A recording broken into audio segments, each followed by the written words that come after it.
Welcome to AyeSports. It's Friday the 2nd of March. I'm Andy Jackson. And I'm Stephen Wright. And I'm Mickey Welsh, and I'm here at the home of North East football, Newcastle United. And I'm Alex Jones at the Stadium of Light, looking how Sunderland fans are anticipating the Tyne Wear derby.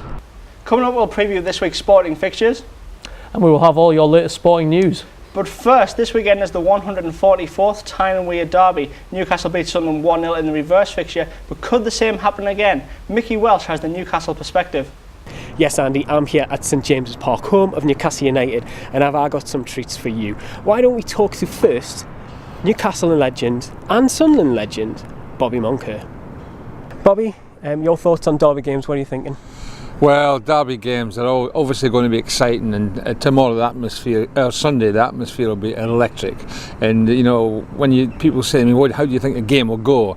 It's impossible for me as an ex-player to sort of say, well, I think this and I think that, because there's so many imponderables that when the players run out here, it will be a different atmosphere, and then you get onto the pitch and then everybody's got to fight their own little battle, and it's all about, form goes out the window. It's about how many players in each side have got the bottle to do what they're good at, because some of them just crack up, or they might actually get the adrenaline pumping. So trying to take on, I used to play, I want to stop my man playing, and then every player, the more players that do that on each side, they've got a better chance of winning. But to actually say what the score is going to be, it's impossible. I never ever do that.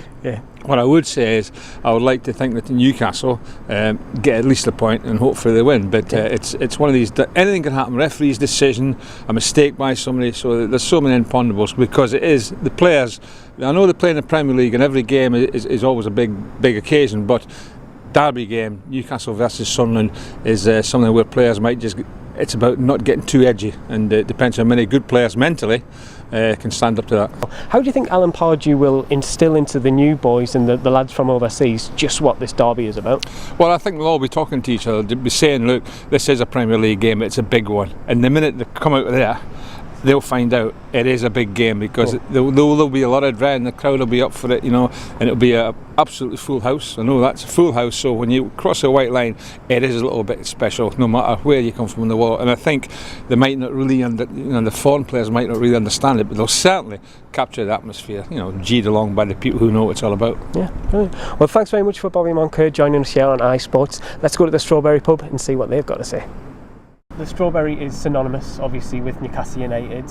What's the atmosphere like in here on derby days? It's electric. There's nothing else like it. Biggest game of the season. Whole city, region, everywhere, absolutely buzzing over this. What's been the best derby days that you can remember? Every time Newcastle's won. So the 5-1 must have been, well, what are your memories of the 5-1? Totally unexpected. You know, for us as a business, you know, a draw, a win would be absolutely fantastic. To come away with a result like that, absolutely phenomenal. As I say, the Strawberry is kind of like it's a way of rights for Newcastle fans. You have to come here if you're a Newcastle fan at one time in your life. What's the history of the Strawberry yourself? Oh God, well this place was here before the stadium. Rumour has it that it was owned by the church.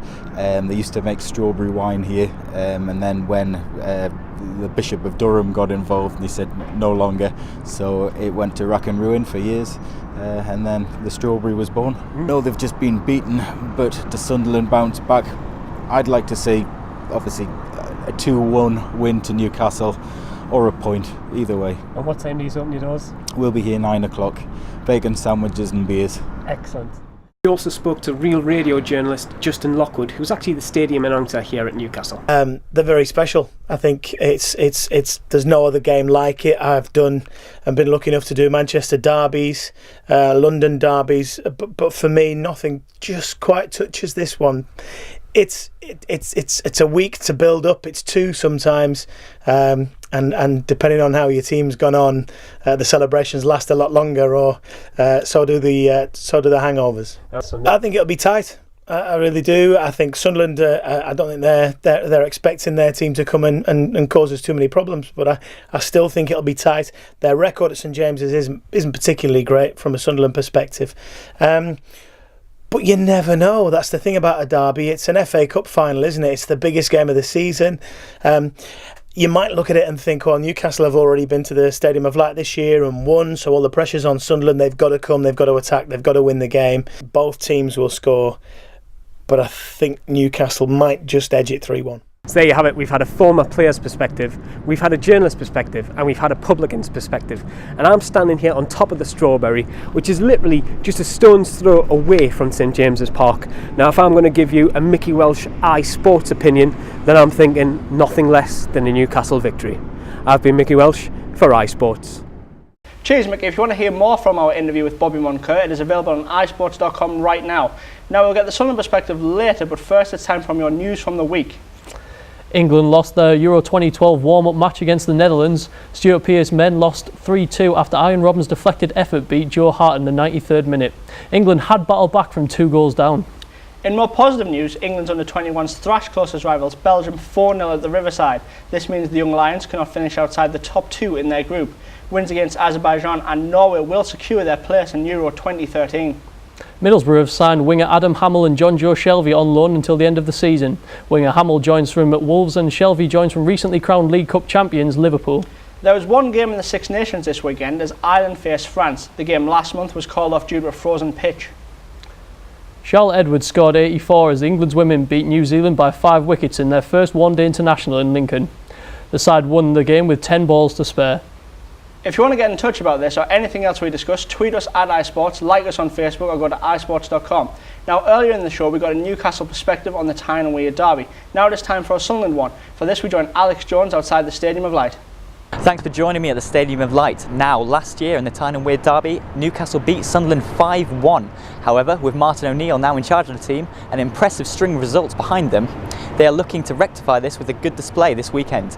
We spoke to a landlord of a local pub to see how the city are gearing up for the clash. The atmosphere is electric, very, very good for trade, very busy, good atmosphere. This is obviously all Sunderland, so all they want is their team to win. We log that in our diary because we know we're going to be very, very busy. The managers all prepare for that in terms of getting extra staff, etc. So yes, to answer your question, it's a lot better for us when we've got the Sky match and the Derby match on as well. For me, 2-2 and a cracking game. Yeah. And now for a world exclusive with the original Martin O'Neill, owner of Sweet Home Alabama in Sunderland. We spoke to him about his excitement and his views on the upcoming clash. Looking forward to this weekend? I am, absolutely, yes. We got the defeat of our system last weekend, and any complacency they should have disappeared by now. And yeah, of course, yeah, we can't wait till Sunday, 12-0 on Sunday. I know. Well, we're going to operate a job swap, so possibly on Sunday Martin come and run my sweet shop and I'll go and run the team, because I think the team should be up for it. They shouldn't need to have the manager on the sideline. They should be geared up for Sunday. Black and white, mac and mince there. Yes. I'm guessing your favourite is going to be the mac and mince. Naturally. Now, well, what else can you do? I mean, we have busy days and when we have match days in, and now we're part of the regular route to the stadium for a lot of people who like, and we sell black cats in the licorice form. So a lot of people see them as part of their pre-match ritual, coming here first. And this one here, of course, black and white mince. Not everything in black and white is evil. And I had a woman come into me last week, and she passed this to me and she says, "Who wrote that on there?" I said, and I pointed to the Sunderland shirt we have above the counter, and I said, "Well, look at, what else can you do?"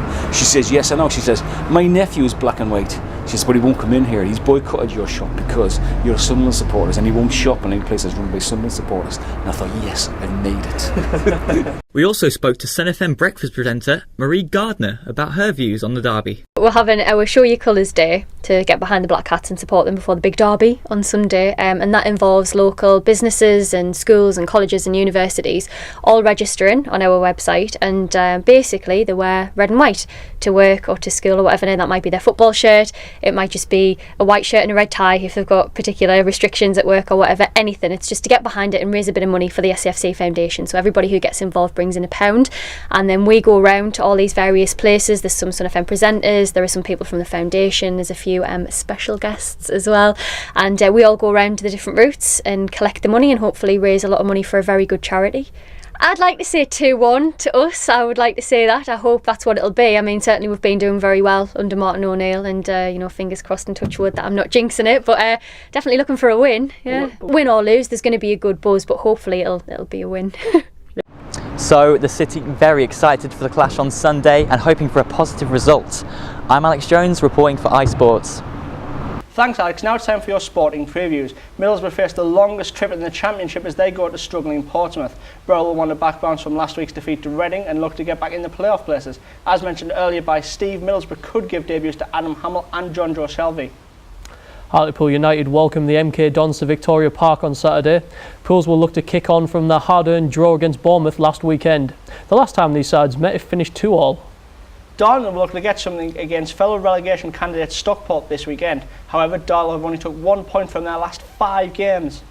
Gateshead will look to shake off post-FA Trophy blues against Ebbsfleet on Saturday. The Heat are still looking to stake a claim for the playoffs come the end of the season. In other sports, the Newcastle Eagles will look toward another win as they play the Plymouth Raiders. The Eagles beat the Raiders last weekend to maintain their lead at the top of the table. However, for most football fans in the region, there's only one place to be this Sunday lunchtime. What will the result be in the Tyne Wear derby? It is time to find out with the ever-reliable AyeSports prediction special. Callum Hyder has more.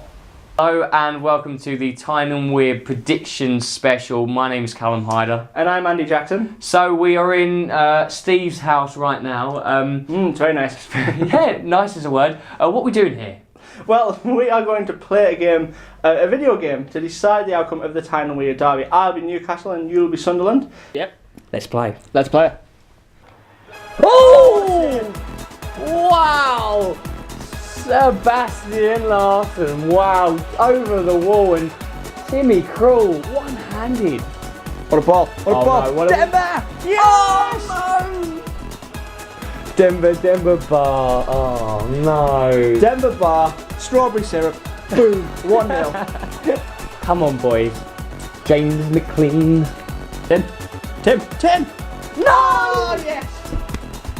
Who was that? Fraser? Oh, Fabrizio, no! Yay! Come on! Game on! That was sexy, that was. Oh! It's Denver bar again. Wes, what were you doing? Not even in front for a minute. What is Wes? Don't worry about it. What is Wes doing though? Look at him. Look. Oh, what a ball. I don't want the ball. No! Yay! Oh, Fraser Campbell, you are the love of my life. 10 minutes to go, Callum. Oh, I know. It's tense now. It's 2-2 still. Obviously, if it is, it's a draw if we can't win, you know, there's no extra time or anything like that. Shola once. Shola rises like a salmon. Shola! Oh, It wide. That was Shola! See that window? It was open. That window of opportunity was open for you, and you did not take it. Shola. Great game. Well done, Callum. 2-2 then was the final scored. Denver Bar scoring 2 goals, Fraser Campbell and Sessignon with our goals. Will this be the prediction for the Sunday game? What do you think? I think if it goes like that, it will be a fair result. So, and a lot of people that we've spoken to on the Newcastle and Sunderland side said they will be happy with the point and it will be a close game. So we've just highlighted that. So you've seen it here, the AyeSports prediction special: Newcastle United 2, Sunderland AFC 2. So there you have it. AyeSports predicts an exciting draw. However, what do you think? Over on AyeSports.com there is an online poll running right now to see who will win the derby. That is all for this week. Remember, we'll have the reaction to the game on our radio show this Monday on 107 Spark FM. You can also catch up with the latest news over the weekend on Facebook and Twitter. Thanks for watching this week. We will see you again this time next week.